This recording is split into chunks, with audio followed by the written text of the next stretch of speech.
Limited departmental এক্সামিনেশনের যে civil audit পোর্শনটা আছে তার 2022 সালে যে কোশ্চেনগুলো আমরা অ্যান্সার করার চেষ্টা করছি, মানে যেটার মিনিমাম বেসিক অ্যান্সারগুলো করতে হবে, যার থেকে আরেকটু ভালো যদি আমরা কেউ প্রশ্নের উত্তর লিখতে পারে তাহলে একটা মানে চান্স পাওয়ার একটা সম্ভাবনা আছে। সেই ধরনের জিনিসগুলো নিয়ে আলোচনা করছি আজকে।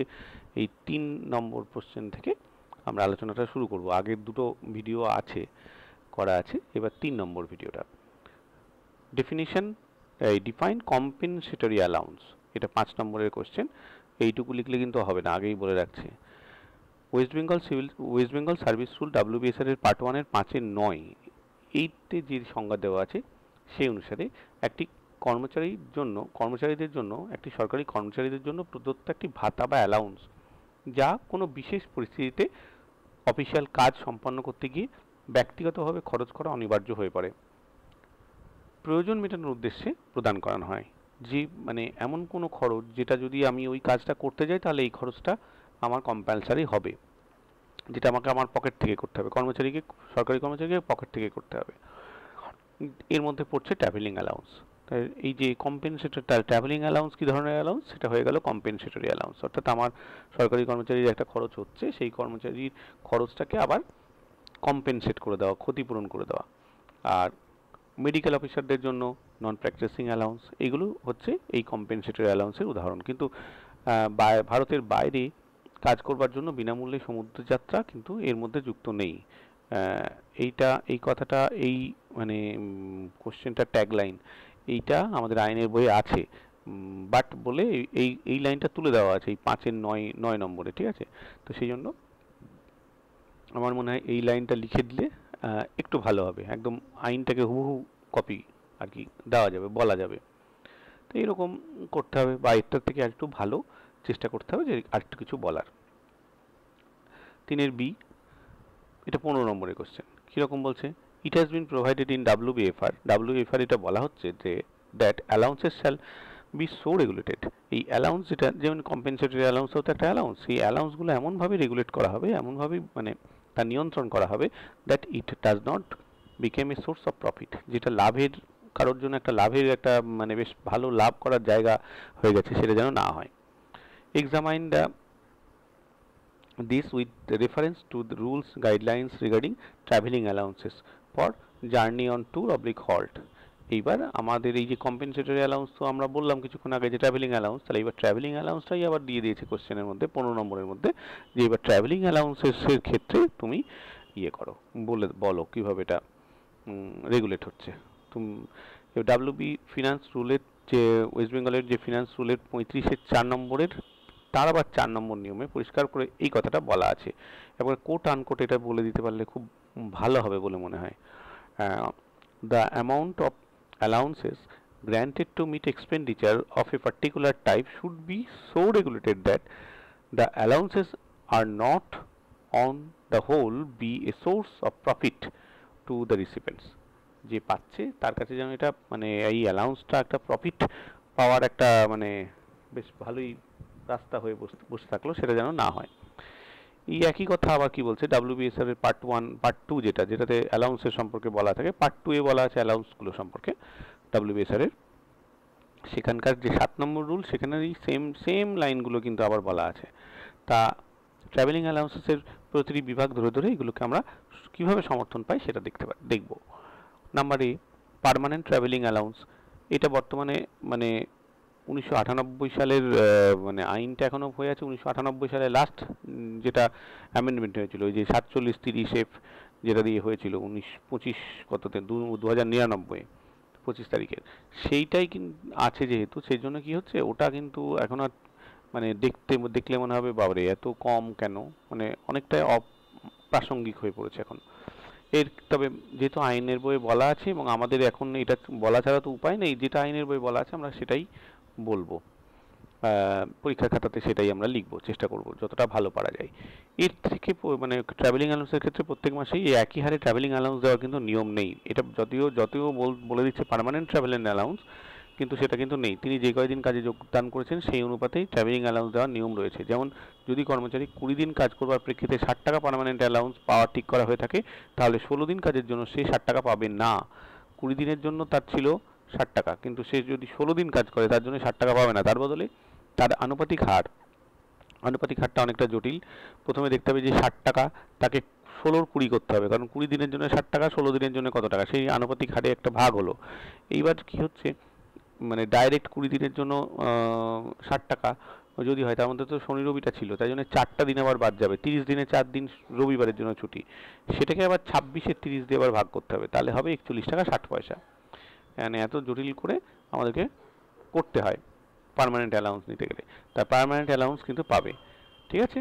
তাহলে এর থেকে কি হলো, তাকে কিন্তু পর্যাপ্ত পরিমাণে, তাহলে কি হচ্ছে, তাকে পর্যাপ্ত পরিমাণে টাকা দেওয়া হচ্ছে, কিন্তু তাই বলে যে 60 টাকা পার্মানেন্ট অ্যালাউন্স, 60 টাকা, অতএব 60 টাকা পুরো 60 টাকাটাই দেওয়া হতে থাকছে, সেটা হচ্ছে না। এইভাবেই আমরা কিন্তু রেগুলেট করছি, যাতে ওটা ওর প্রফিটের জায়গা না হয়ে যায়। বেশি টাকা পেয়ে গেল না, তাও পেয়ে গেল, তার মানে ওটা প্রফিটের জায়গা হয়ে যাবে, এটা যাতে না হয়। এখানে আবার কয়েকটি দিক দেখা হয়। ওই কর্মচারী যদি তার সিনিয়র অফিসারকে নিয়ে কাজে যান, তাহলে তার কিছু প্রাপ্য থেকে 1/30 করে বাদ যাবে। ওই যে কদিন সিনিয়র অফিসার গেছে তার সঙ্গে ওই 1/30 করে বাদ চলে যাবে। পার্মানেন্ট অ্যালাউন্সে সারেন্ডার আগে করে দিতে হবে, যাতে সে কাজের অধিক অনুপাতে, তার কাজের অনুপাতে এখানে হয়ে গেছে, বেশি মানে অ্যালাউন্স পেয়ে না যান। তারপরে বলছে কনভেন্স অ্যান্ড হর্স অ্যালাউন্স। এখন তো আর থাকেই না হর্স অ্যালাউন্স, প্রত্যেক ক্ষেত্রে একটা লগবুক রাখতে হয়। এক্ষেত্রে মাসে 200 কিলোমিটারের বেশি যাতায়াত করতে হয়, নিজস্ব মোটর গাড়ি থাকলে তার মালিকানার পারমিশন থাকতে হয়। এছাড়া দেখতে হয় যে প্রতিদিন 8 কিমির কম যাচ্ছে, তাহলে 1/30 সারেন্ডার করতে হবে। হর্স বা পনি অ্যালাউন্সেসের ক্ষেত্রে সর্বোচ্চ 62 টাকা 50 পয়সা। টাকাগুলোর অ্যামাউন্টগুলো খুবই ছোটো বর্তমানে। মোটর গাড়ির মানে 4 চাকার জন্য 117 টাকা, মাত্র 117 টাকা, মানে 1.5 কিলোমিটারও যাবে না এখন। আর মোটর গাড়ি 2 চাকার জন্য 48 টাকা, মানে 40 কিলোমিটার খুব বেশি হলে যাবে মাসে। এর মাধ্যমে অ্যালাউন্সকে এমনভাবে রেগুলেট করতে হয় যাতে সেটি পেয়ে কর্মচারীদের, সরকারি কর্মচারী লাভের কারণ না হয়, বরঞ্চ ক্ষতিপূরণ হওয়া সম্ভব হয়।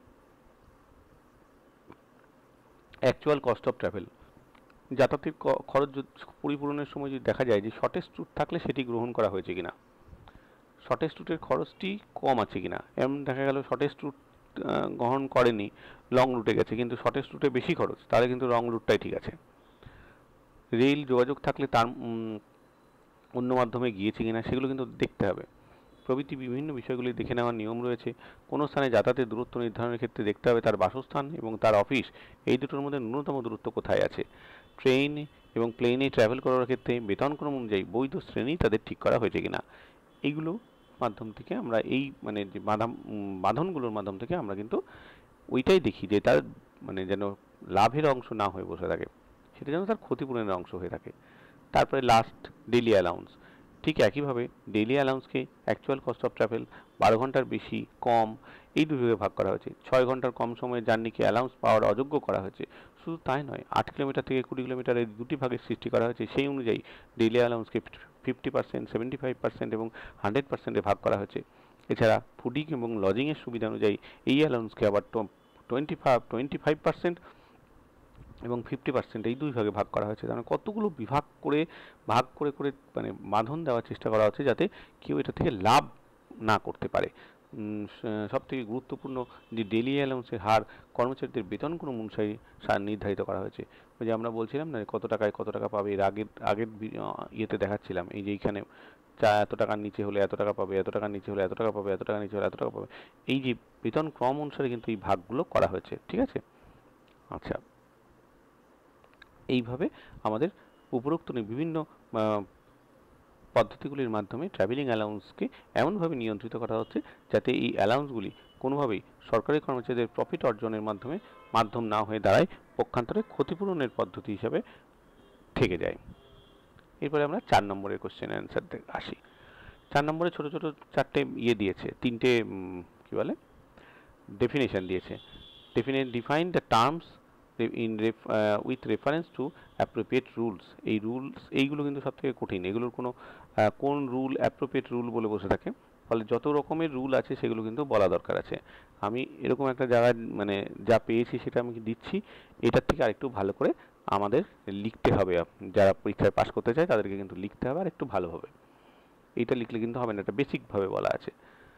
Basic pay, West Bengal service রুলের পার্ট 1-এর 5-3-এ দেয়া সংজ্ঞা অনুসারে মূল বেতন বলতে এমন বেতনকে বোঝাবে যা বিশেষ বেতন এবং সরকার কর্তৃক বিশেষভাবে বেতন হিসাবে শ্রেণীবদ্ধ করা যায় এমন ভাতা ব্যতীত এবং ব্যক্তিগত বিবেচনা বা যোগ্যতার ভিত্তিতে প্রদত্ত অতিরিক্ত বেতন নয়। সেই বেতন যা কোনো পদে অধিষ্ঠিত থাকার জন্য বা কোনো ক্যাডারে তার অবস্থানের ভিত্তিতে একজন সরকারি কর্মচারীর জন্য অনুমোদিত হয়ে থাকে। এটা হলো বেসিক পে, মানে 5-3 নম্বর ধারার মোটামুটি বাংলা। এটাকে আরেকটু ভালো করে স্পষ্ট করে পরিষ্কার করে যদি বলতে পারা যায় তাহলে কিন্তু উত্তরটা খুব সুন্দর হবে। তাই কি বলছে, মূল বেতন বলতে এমন বেতন বোঝায় যা বিশেষ বেতন এবং সরকারি কর্তৃক বিশেষভাবে বেতন হিসাবে শ্রেণীবদ্ধ করা যায় এমন ভাতা ব্যতীত। ওইগুলো থাকলে চলবে না, মানে বিশেষ বেতন স্পেশাল পে থাকলে সেটা বাদ যাবে। বিশেষ বেতন হিসাবে শ্রেণীবদ্ধ করা যায়, সরকার কর্তৃক বিশেষ বেতন হিসাবে শ্রেণীবদ্ধ করা যায় এমন ভাতা সেগুলো কিন্তু বাদ যাবে। ব্যক্তিগত বিবেচনা যোগ্যতার ভিত্তিতে, মানে কেউ মাস্টার্স হয়ে গেছে তার জন্য বেতনটা একটু বেশি পাচ্ছে, এরকম ধরনের কোনো মানে, বা কেউ হয়তো সরকার করে কি বলে ক্যাশ হ্যান্ডেলিং করে, তাই জন্য 200 টাকা বা 300 টাকা এক্সট্রা পাচ্ছে। এই ধরনের ব্যক্তিগত বিবেচনা বা যোগ্যতার ভিত্তিতে যেগুলো প্রদত্ত নয়, এগুলো কিন্তু হবে না আর কি, বেসিক পের মধ্যে কিন্তু এগুলো আসবে না। এটি হলো সেই বেতন যা কোনো পদে অধিষ্ঠিত থাকার জন্য বা কোনো ক্যাডারে তার অবস্থানের ভিত্তিতে একজন সরকারি কর্মচারীর জন্য অনুমোদিত থাকে। ঠিক আছে, এবার বলছে market rate. West Bengal finance rule এর ভলিউম 1-এর 3-এর 20 নম্বর নিয়ম অনুসারে সরকারের ঘরে মজুদ কোনো দ্রব্য কোনো একটি নির্দিষ্ট সময়ে একই মান সমৃদ্ধভাবে একই পরিমাণে খোলা বাজার থেকে কিনতে যে পরিমাণ টাকা খরচ হবে বা যে দাম দিতে হবে, সেই দামের বা খরচের পরিমাণটাকে বলা হয় মার্কেট রেট। আমার কাছে 10 কেজি জিনিস আছে, সেই যে মানের আছে এবং মানে সেই সময় আমি যে সময়টায় আমি দেখতে চাইছি সেই সময়টায় আমি বাজারে যাব, ওই 10 কেজি ওই জিনিসটা কিনে আনবো। কিনে আনতে আমার যে খরচ হবে তাকে বলবো মার্কেট রেট। এই মার্কেট রেটটা কি কাজে লাগে?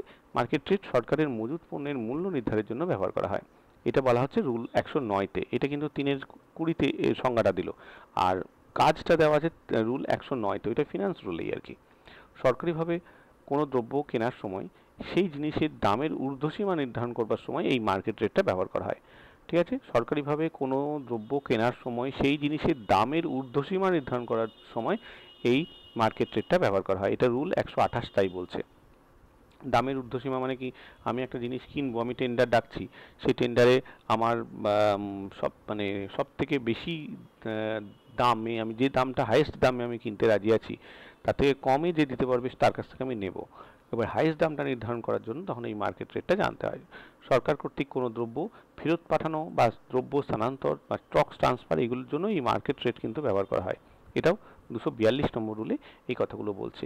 তাহলে মার্কেট রেট সম্পর্কে মোটামুটি এইটুকু আমি বললাম। আর যারা পরীক্ষায় বসতে চায় আরেকটু রিসার্চ করে আরেকটু ভালো করে এটা লিখতে হবে, তবেই কিন্তু এটা মানে সঠিক উত্তরটা দাঁড়াবে। তারপরে বলছে ফ্যামিলি পেনশন। ফ্যামিলির কিন্তু অনেক রকমের সংজ্ঞা আছে, হ্যাঁ, সেটার মধ্যে ফ্যামিলি পেনশনের জন্য এক রকমের সংজ্ঞা। তো ফ্যামিলি বলতে কোন পরিপ্রেক্ষিতে ফ্যামিলি সেটাও কিন্তু উল্লেখ থাকতে হবে। ওয়েস্ট বেঙ্গল ডেথ কাম রিটায়ারমেন্ট বেনিফিট রুল 1971-এর 7-1-2 নম্বর নিয়ম অনুসারে ফ্যামিলি পেনশনের ক্ষেত্রে ফ্যামিলি বা পেনশন বলতে বোঝাবে ফ্যামিলি পেনশন বাটা এক্সাক্ট মানে এটা চলে এসছে ক্ষেত্রে ফ্যামিলি বলতে যেটাকে বোঝাবে, 1 নম্বর পুরুষ কর্মচারীর ক্ষেত্রে স্ত্রী আর মহিলা কর্মচারীর ক্ষেত্রে স্বামী। নাম্বার 2 অপ্রাপ্তবয়স্ক পুত্র সন্তান অথবা দত্তক পুত্র। এগুলো কিন্তু এই পরপর যাবে, মানে প্রথমে ইনি এলিজেবল হবেন 1 নম্বর, তারপরে এলিজেবল হবেন এই 2 নম্বর, তারপরে 3 নম্বর, তারপরে 4 নম্বর, এরকম ভাবে। ঠিক আছে, অপ্রাপ্তবয়স্ক পুত্র সন্তান বা দত্তক পুত্র, অবিবাহিত বা নাবালিকা কন্যা অথবা দত্তক কন্যা, তারপরে 4 নম্বরে কর্মচারীদের আয়ের উপরে নির্ভরশীল বাবা মা। এখানে আমি আর কিছুটা যোগ করছি, এই প্রসঙ্গে আর কিছু বলে রাখা প্রয়োজন। অবসর গ্রহণের পরে বিবাহ এবং দত্তক গ্রহণ করলে তারা পরিবারের মধ্যে আসবে না। খুব ইম্পর্টেন্ট একটা লাইন। ফিনান্স ডিপার্টমেন্টের 1097-F পেন ডেটেড 18 জুন 1991 এই নম্বর নোটিফিকেশন অনুসারে সমস্ত ক্ষেত্রেই অপ্রাপ্তবয়স্ক থাকার বয়স বাড়িয়ে 25 বছর করা হয়েছে। এটাও খুব ইম্পর্টেন্ট একটা আমাদের মেন যেটা আইনের বই সেখানে এটা 18 বছর করা আছে, সেটা কিন্তু 25 বছর করা হয়েছে, 21 বছর থেকে। ফিনান্স ডিপার্টমেন্টের 270 পেন 8/9/2021 এই নিয়ম অনুসারে আয়ের উপর নির্ভরশীল হিসাবে ধরার যে আয়ের যে সীমাটা, এটা 9,000 টাকা পর্যন্ত করা হয়েছে। এইটা আগে 4,500 টাকা পর্যন্ত ছিল, সেটা কিন্তু এখন 9,000 টাকা করা হয়েছে। গভর্নমেন্ট অর্ডার নম্বরে পেন ডেটেড 2006, পেন অ্যাক্ট 2007, এইগুলো একটু মনে রাখতে হবে, এগুলো মানে একটু কঠিন আছে এগুলো, কিন্তু এগুলো লাগবে। এগুলো রুল নাম্বার ফাম্বারগুলো যদি নাও দেওয়া যায় তাও ঠিক আছে, কিন্তু এই কথাগুলো পরবর্তী গভর্নমেন্ট অর্ডার, পরবর্তী গভর্নমেন্ট অর্ডার বা অমুক অর্ডার অনুসারে এইসব কথা বলে ওই নাম্বারগুলো যদি না মনে থাকে তাহলে এগুলো কিন্তু একটু এড়িয়ে গিয়েও এই কথাগুলো উল্লেখ করে দিতে হবে। অবিবাহিত, বিধবা, বিচ্ছিন্না কন্যারা আজীবন পরিবারের সদস্য হিসেবে থাকবেন 9,000 টাকার কম আয় থাকলে, ঠিক আছে। আর নাম্বার 4, গভর্নমেন্ট অর্ডার নম্বর 495/500 FP, এই নাম্বারটা মনে রাখতে অনুসারে পুত্র কন্যা উভয় থাকলে প্রথমে 25 বছরের কম পুত্ররা আগে পারিবারিক পেনশন পাবে। তাহলে আমি আরেকটু যদি এটাকে নিয়ে একটু বলতে চাই, তাহলে এরকম দাঁড়ালো জিনিসটা, প্রথমে পুরুষ কর্মচারীদের ক্ষেত্রে তার স্ত্রী সারা জীবন কিন্তু পুনর্বিবাহ বা পর্যন্ত কি বলে নতুন বিবাহ বা মারা মৃত্যু পর্যন্ত পাবে, এইভাবে কিন্তু পেনশন নির্ধারিত হয়, ফ্যামিলি পেনশনটা আর কি, ঠিক আছে। তারপর আসে অপ্রাপ্তবয়স্ক পুত্র সন্তান, যারা 25 বছর পর্যন্ত বয়স হয়ে গেলে তারা বাদ চলে গেল। তারপরে না, তাদের যদি নাবালিকা কন্যা বা দত্তক কন্যা থেকে থাকে তাহলে কিন্তু তারা পেতে থাকবে। তারপরে কর্মচারীর আয়ের উপর নির্ভরশীল বাবা মা পেতে থাকবে। আর যদি সেখানে এই যে গভর্নমেন্ট অর্ডার অনুসারে তো আবার পাল্টে গেল, সেক্ষেত্রে কি হচ্ছে যে যদি নাবালিকা কোনো কন্যা থাকে, যদি তারা অবিবাহিত হয়, বিবাহ বিচ্ছিন্ন হয়, তাহলে আবার সারা জীবন পাবে, সেই রুলটা চলে আসছে। তাহলে এইখানে সেই রুলটা আবার ঢুকে যাবে, তারা কিন্তু সারা জীবন ধরে পেতে থাকবে। আচ্ছা, 4 ডি বি, যেটা শেষ পার্ট, 3, 4, 12 নম্বর ছিল ওখানে, আর 8 নম্বর এখানে, টোটাল 20 নম্বরের question. Discuss the importancy of service book of a government employee. Service বুকের ইম্পর্টেন্সি কি?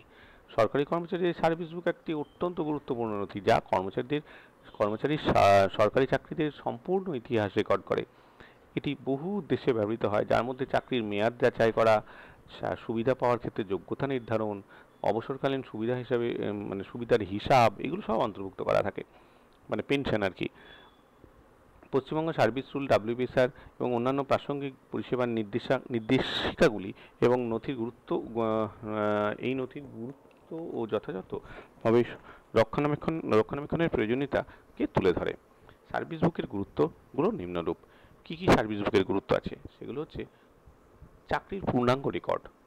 সার্ভিস বুক কর্মচারীদের জীবনের বিশদ রেকর্ড রাখে, যার মধ্যে প্রাথমিকের নিয়োগ, পদোন্নতি, বেতন বৃদ্ধি, বদলি, ছুটি, শৃঙ্খলাবিধি, পানিশমেন্ট যদি কিছু থাকে আর কি, সম্পর্কিত বিষয়গুলি অন্তর্ভুক্ত থাকে।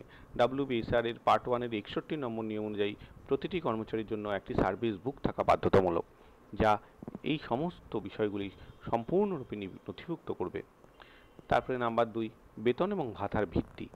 সার্ভিস বুক বেতন এবং অন্যান্য ভাতার হিসাবের জন্য একটি অফিসিয়াল ভিত্তি প্রদান করে এবং সময়ের সাথে সাথে কোনো পরিবর্তন হলে তাও নথিভুক্ত করা হয়।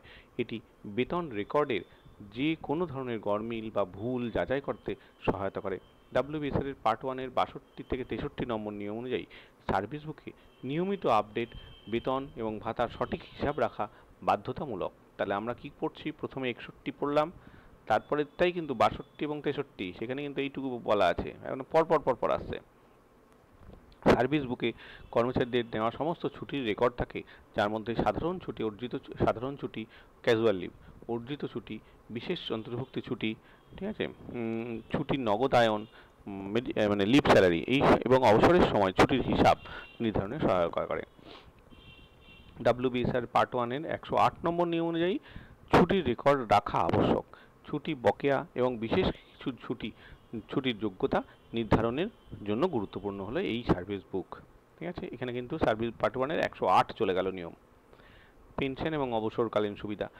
পেনশন সুবিধা হিসাবের জন্য সার্ভিস বুকটা কিন্তু অপরিহার্য। কর্মচারীর পরিষেবা মেয়াদ, মানে কতদিন ধরে সে চাকরি করলো আর কি, সর্বশেষ বেতন কত সেটা নির্ধারণ করা, যোগ্য পরিষেবা যাচাইয়ের জন্য এটা কিন্তু ব্যবহার করা হয়। ডাব্লিউবিএসআর এর পার্ট 1 এর 102 থেকে 105 পর্যন্ত, আর এখানে কত ছিল 108, এখানে 102 থেকে 105। তাহলে কি হচ্ছে নিয়ম এবং ডাব্লিউবি ওয়েস্ট বেঙ্গল সার্ভিস এবং ডেথ কাম রিটায়ারমেন্ট বেনিফিট রুল 1971 এর 7 ডি নিয়ম অনুসারে পেনশন সুবিধা নির্ধারণের জন্য কিন্তু সার্ভিস বুককে অফিসিয়াল উৎস হিসাবে গণ্য করা হয়। খুব ইম্পর্টেন্ট একটা ট্যাগলাইন এইটা, ঠিক আছে। তারপরে কি বলছে, যোগ্য পরিষেবার প্রমাণ। সার্ভিস বুক একটি অফিসিয়াল রেকর্ড হিসেবে কাজ করে, যা ধারাবাহিক পরিষেবার যোগ্যতা নিশ্চিত করে, মানে কন্টিনিউইটি, চাকরিটা ঠিক মানে কন্টিনিউ করছে কিনা, নিরবিচ্ছিন্ন করছে কিনা, যোগ্যতা নিশ্চিত করে, যা পদোন্নতি, পেনশন এবং অন্যান্য পরিষেবার ভিত্তিতে সুবিধার জন্য গুরুত্বপূর্ণ। ডাব্লিউবিএসআর এর পার্ট 1 এর যে 71 নম্বর নিয়ম এনে উল্লেখ করে যে পরিষেবা যাচাইয়ের জন্য শুধুমাত্র সার্ভিস বুকে উল্লেখিত তথ্যই বৈধ বলে গণ্য হবে। তাহলে সার্ভিস বুকটা কতটা ইম্পর্টেন্ট সেটা বোঝানোর জন্য এই লাইনটা কিন্তু একদম ট্যাগ লাইন, এই লাইনটা একদম খুব গুরুত্বপূর্ণ একটা লাইন হয়ে আছে, ঠিক আছে, যে সার্ভিস বুকে যেটা লেখা থাকবে সেটাই বৈধ। তারপরে বলছে শৃঙ্খলা সম্পর্কিত রেকর্ড।